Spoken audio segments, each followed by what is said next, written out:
जयमल जोर जोर से चिल्लाता है। चिल्लाने की आवाज सुनकर उसकी पत्नी और उसकी माँ दौड़ी हुई आई और सांप को भागते देखा। जैसे तुमने मुझे मेरे पति से अलग किया है, वैसे ही मैं तुम्हें भी तुम्हारे परिवार से अलग कर दूंगी। सरिता ऐसा क्यों बोल रही है और क्या उसका पति सांप के काटने के बाद बचा या उसकी मृत्यु हो गई? ये जानने के लिए इस कहानी में बने रहे हमारे साथ। जयमल गांव में अपनी पत्नी सरिता और माँ कौशल्या के साथ रहता था। वो एक सपेरा था। एक दिन आप मुझे भी बताइए ना कि इन सब के विषैले दांत कैसे निकाले जाते हैं। तुम ये सब जानकर क्या करोगी? रहने दो, मैं हूँ ना। नहीं जी, मुझे भी बताइए ना, भविष्य में कभी भी काम आ सकता है। हर काम सीख कर रखना चाहिए ना। अरे बेटा, सही तो कह रही है बहू, बता दे, भविष्य में न जाने कब काम आ जाए। देखा, मैं कह रही थी ना। अब तो माँ जी ने भी कह दिया, अब बोलिए। ठीक है, माँ कह रही है तो मैं बता देता हूँ। जयमल उसे सांप के विषैले दांत निकालना सिखाता है। सरिता ध्यान से सीख रही होती है। ध्यान से देख लो, कल मैं सांप लाऊंगा, उसका दांत तुम्हें ही निकालना होगा। हाँ, मैं देख रही हूँ, मैं कर लूंगी। तुम बहुत आसान समझ रही हो, पर ये इतना आसान नहीं है। उनकी शादी को अभी 2 साल ही हुए थे। सरिता को विषैले दांत निकालना सिखाकर जयमल अगले दिन जंगल जाकर सांप पकड़ लाता है और सरिता को दे देता है। ये लो सरिता, इसके दांत निकाल देना तुम। मैं जा रहा हूँ दूसरे गांव सांपों का खेल दिखाने। मैं घर के काम खत्म करके ये भी कर दूंगी। सरिता घर के काम करने में सांप के विषैले दांत निकालना भूल जाती है।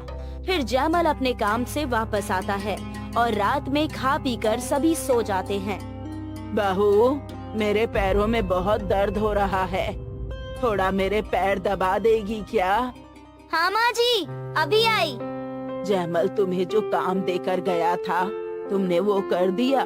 माँ जी, मैं तो भूल ही गई। ये जागेंगे तो फिर गुस्सा करेंगे मुझ पर। अच्छा, ये बात जयमल को अभी मत बताना और कल सुबह सबसे पहले उठकर कर देना। हाँ माँ जी, मैं यहीं आपके पास सो जाती हूँ। सुबह जल्दी उठकर कर लूंगी, नहीं तो उनके पास से उठूंगी तो उन्हें पता चल जाएगा। हाँ बेटी, उसे कल सुबह वो भी ले जाएगा। आधी रात में सांप टोकरी से निकलकर जयमल को जाकर डस लेता है। जयमल जोर जोर से चिल्लाने लगता है। ये सुनकर सरिता और उसकी माँ आते हैं। सांप खिड़की से निकलकर भाग रहा होता है। क्या हो गया जी, क्यों चिल्ला रहे हैं? मुझे सांप ने डस लिया, मुझे सांप ने डस लिया। क्या? ये आप क्या कह रहे हैं? हाँ बहू, देख, खिड़की से सांप भाग रहा है। माँ जी, जल्दी इन्हें वैद्य जी के पास ले चलिए। फिर सास बहू दोनों मिलकर उसे वैद्य जी के पास ले जाते हैं, लेकिन उस समय तक जहर फैल गया होता है और जयमल बच नहीं पाता। तब क्रोध में आकर सरिता कहती है, तुमने मेरे पति को मुझसे छीन लिया, मेरा परिवार बिखेर दिया। मैं तुम्हें भी तुम्हारे परिवार से अलग कर दूंगी। फिर कुछ ही दिनों बाद उसके घर में खाने की परेशानी होने लगती है और ऊपर से सरिता पेट से भी थी। बहू, घर का खर्च कैसे चलेगा? जिसके कारण हमारी गृहस्थी उजड़ी है, वही हमें सहारा भी देगा। वही काम हम भी करेंगे। ठीक है, चलो फिर शुरू करते हैं। फिर सास बहू दोनों जंगल जाकर सांप पकड़ कर लाती है और गांव-गांव में घूमकर खेल दिखाकर कुछ पैसे कमाती है। बहू, ऐसी हालत में तुम्हारा ज्यादा काम करना सही नहीं रहेगा। तुम घर पर ही आराम करो, मैं जाकर सांप पकड़ कर लाती हूँ। ठीक है माँ जी। तुम्हारे पेट में इस घर का वंश पल रहा है, जिसके आने से हमें कुछ सहारा तो मिलेगा, इसलिए तुम आराम करो। फिर कौशल्या के कहने पर सरिता घर पर ही आराम करती है और उसकी सास सारा काम करती है। ये सब देखकर एक दिन, माँ जी, आप भी इतना काम मत कीजिए, नहीं तो आप बीमार पड़ जाएंगी। फिर कौन रहेगा मेरा सहारा? बहू, मैं नहीं करूँगी तो घर कैसे चलेगा? माँ जी, मैं कुछ सोचती हूँ जिससे आपको भी आराम मिल सके।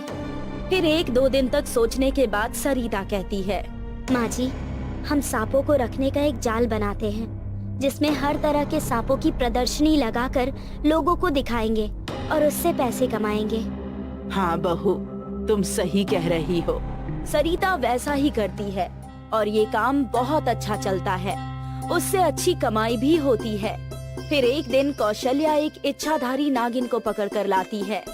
ये तो बड़ा ही सुंदर और चमकीला है। इसे देखकर बहू भी खुश हो जाएगी। नागिन को घर लाता देखकर सभी सांप अपनी आवाज में चिल्लाते हैं, हमें यहाँ से मुक्त करो नागिन रानी। तुम सब चिंता ना करो, मैं तुम्हें जरूर आजादी दिलाऊंगी। बहू, ये देखो, ये कितना सुंदर और बड़ा है। हाँ, ये तो सच में बड़ा ही सुंदर और आकर्षक है। बहू, तुम इसके विषैले दांत निकाल दो, फिर हम इसे पिंजरे में डाल देंगे। कौशल्या के कहने पर सरिता उसके दांत निकालने लगती है।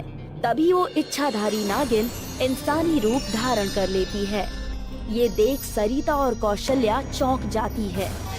ये तुम क्या पाप किए जा रही हो? तुम्हारे पति के साथ ऐसा किया हमने, उसके बाद भी तुम यही पाप कर रही हो? आप कौन हैं? मैं एक इच्छाधारी नागिन हूँ। मैंने ही तुम्हारे पति को काटा था, क्योंकि उसने मेरे पति और परिवार से मुझे अलग कर दिया था।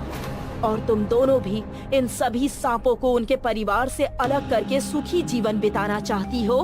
मैं और क्या कर सकती हूँ? जब मेरे पति की आपके कारण मौत हुई तो मैंने प्रतिशोध लेने के लिए ऐसा करना शुरू कर दिया। मैंने तो तुम्हें सबक सिखाने के लिए ही ऐसा किया था, लेकिन तुम लोग नहीं माने, इसलिए मुझे फिर से यहाँ आना पड़ा। नागरानी, फिर हम और कौन से काम करें जिससे हमारा परिवार चल सके? हमें तो कोई काम भी नहीं आता। कौशल्या, सोच अच्छी होनी चाहिए। भगवान ने सभी को कोई ना कोई हुनर दिया है। तुम लोग इन सभी सांपों को पिंजरे से मुक्त कर दो और जानवरों को पिंजरे में बंद न रखने के लिए अपनी मुहिम चलाकर अपनी आमदनी कर सकती हो। धन्यवाद नागरानी, हमें सही मार्गदर्शन देने के लिए। हम अपनी गलती के लिए क्षमा मांगते हैं, आपसे और सभी सांपों से। हमने तुम्हें क्षमा किया। सरिता, तुम्हारा सहारा जो हमने तुमसे छीन लिया था, वो अब तुम्हारे बेटे के रूप में तुम्हें फिर से मिल जाएगा। सीख, हमें किसी भी जानवर को अपने फायदे के लिए कैद नहीं रखना चाहिए। सभी को अपने परिवार के साथ रहकर